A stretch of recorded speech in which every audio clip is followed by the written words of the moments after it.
Hey, Amy, thank you so much for joining us for this interview. For anyone who's kind of tuned in here late, this is Amy Green, and she is the lead author, I guess is the right title, on the Reluctant Redemption of Verity Lux. Amy, thank you so much for sitting down with us. Historically, Amy and I actually have known each other a long time. And one of the first things that she's probably most well known for is a game called That Dragon Cancer, which has been like a huge impact on the kind of cultural zeitgeist around gaming and everything else. It's a very personal story for her. But without putting words in your mouth, tell us a little about your history. How did you get involved in gaming? Sure. I have never thought of myself really as a gamer. It's something that I've had to kind of like very gradually recognize, like, oh, I play a lot of games. I just didn't like own that identity for myself necessarily. I thought of myself as a reader, as a storyteller, as a writer, more than I ever thought of myself as a gamer. So really, through the creation of That Dragon Cancer, it's kind of my origin story as a game developer.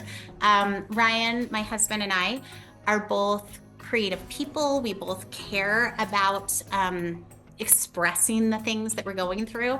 I don't think that's everybody. I think some people go through things and their goal is to suppress those things, and our goal is usually to express those things.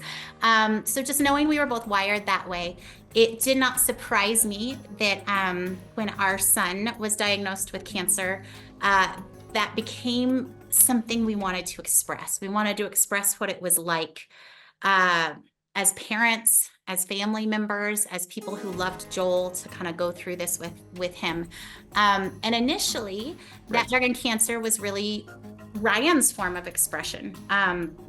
It was only after Joel died that I started to really think of it as like also my form of expression. So that kind of marked this pivotal shift in the process where I was helping and involved, and I would attend some meetings and I would write some little scenes, but I was very much on the periphery.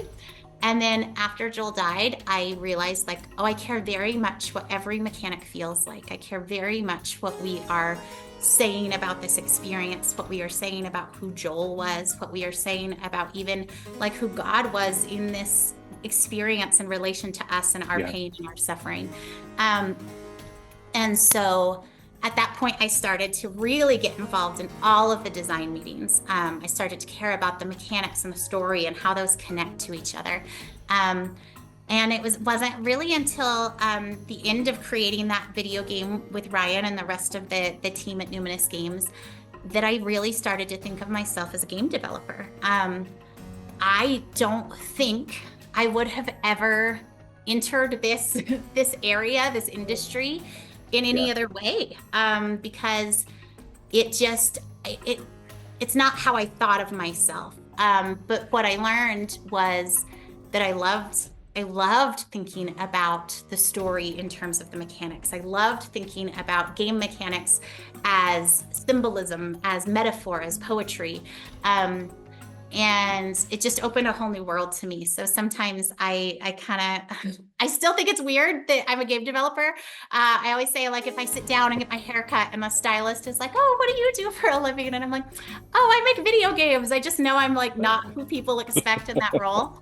But I a lot of times say that I feel like it's a gift Joel gave me. Like kind of one of the last gifts he gave me was sort of this whole new world to tell stories in and to explore in that I probably would never have engaged with, except that he was so important to me.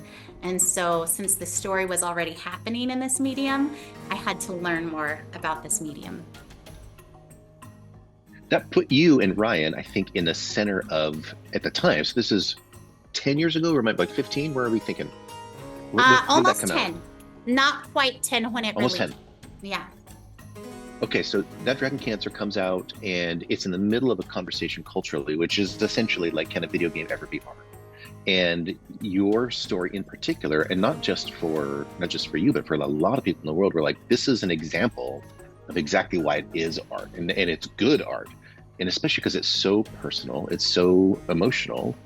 But now, and maybe this is true of like all artists, now a very personal story for you is part of your public persona. Like, how has that been?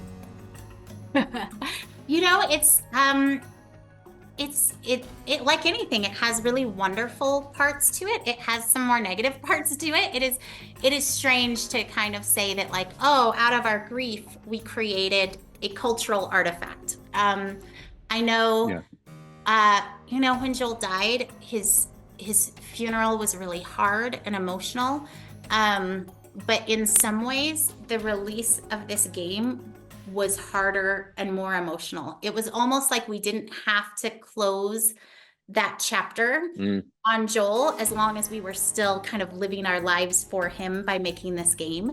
And so there is something about taking something so deeply personal and sharing it with the world that kind of catches you by surprise. Like, you know what you're doing, but you don't really understand the ramifications of it until it's really released and out there. I remember just kind of sitting in the middle of all of these big emotions, telling Ryan at one point that it felt a little like I left out my diary and someone took a big red pen and started editing my diary. And he said, yeah, except that it's more like you published your diary. And I'm like, yeah, that's fair. And the reviews were predominantly very, very positive. It's not that people were saying hard things, or it was just that they were analyzing it as you would a cultural artifact. And then somewhere underneath that, It's like, oh, this is my life. Like, this is a lived experience also. But parts of it are so wonderful. There are parents who I hear say all the time that after they lost a child, people never say that child's name anymore, never talk to them about them. They're afraid to bring up this child who they love and want to talk about out of fear that they'll somehow make it harder or bring up sadness that otherwise wouldn't be there. And so I love that I'm always asked about Joel, that I get a chance to talk about him and what he meant to us and our family. Yeah. So that part of it has been really, really beautiful. I think I think that the question of celebrity is an interesting one. Like Ryan said, like you publish your diary, like for better or for worse.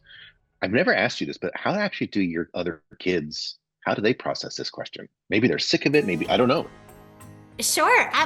It's always strange to them when someone tells them like, oh, I played that game. I know who your parents are. I know who you are. And it doesn't happen that often, but it happens, a few times a year that they'll meet someone and befriend them. And, over the course of time, we'll say, oh, yeah, my parents develop games.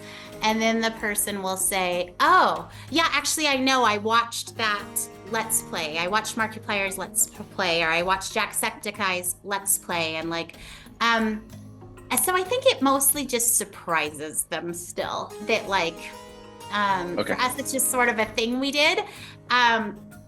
But I guess that we see that happen sometimes. I mean, in our hometown, right? We're nobody. We're just people. Like, nobody knows we even make games. It's not a thing. But sometimes if we go to a conference or an event, we'll meet someone and make good friends and hang out and talk to them. And 2 hours in, they'll be like, oh, by the way, I know who you guys are. And then you kind of circle just back so and go, did I say anything I shouldn't have? Did we come off wrong? Are we disrupting your impression of us? And so I think that's just still odd, and it's because we have no notoriety or fame in our day-to-day life. And so when you occasionally kind of get into a space where someone does know you, it always catches you off guard. Well, you speak to something that I think, I've had a chance to witness for many years, is you particular, I think, have wound up being an advocate for gaming, for arts, for gaming as an art in places like the TED Talks and BAFTA. I've seen you do public speaking on this matter. So you've become kind of a subject matter expert, and tell me what is your heart for all that? Where do you want to see that go? That conversation? Oh, sure. Yeah, no, I love to talk about games as art, games as expression, because it's still such a young medium. I mean, it really felt like a young medium 10 years ago. It really, really felt like a young medium 20 years ago. Yeah. But in the grand scheme of things, there is still so much to explore about how a story told through a game impacts our imagination, how it changes us, how it shifts us. I love that it can encompass people of all types and all kinds of artists. Like a lot of times people think like, oh, it's just for super technical people, just programmers. But no, like there's Right.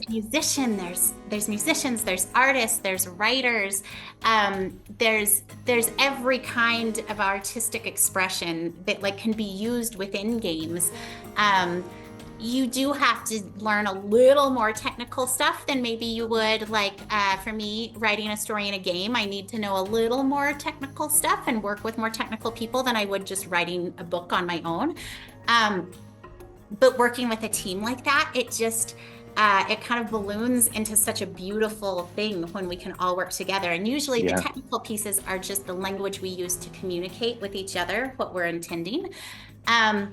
But I think there's still so much to explore about how games impact people, specifically because you're not a passive participant to the story like you are when you read a book or watch a movie. You're in the story in some way, making choices, impacting the outcome. And so you feel a part of it in a way that other mediums of storytelling just haven't tapped into. And I don't think we even know yet the impact that has with people and how it sticks with them. Also, a lot of times games you consume over a long period of time. And I have a tendency to think that impacts us differently than when we can sit down and watch a movie in 2 hours and it's done. It can be profound, but how much can something shift me in a 2-hour span compared to those same things kind of having time to develop inside of me and for me to imagine them and think about them and consider the repercussion over a period of months or sometimes years. That's really good.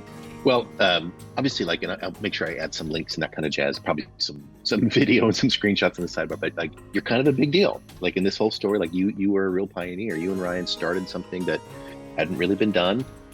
You've been featured lots of times and honored appropriately.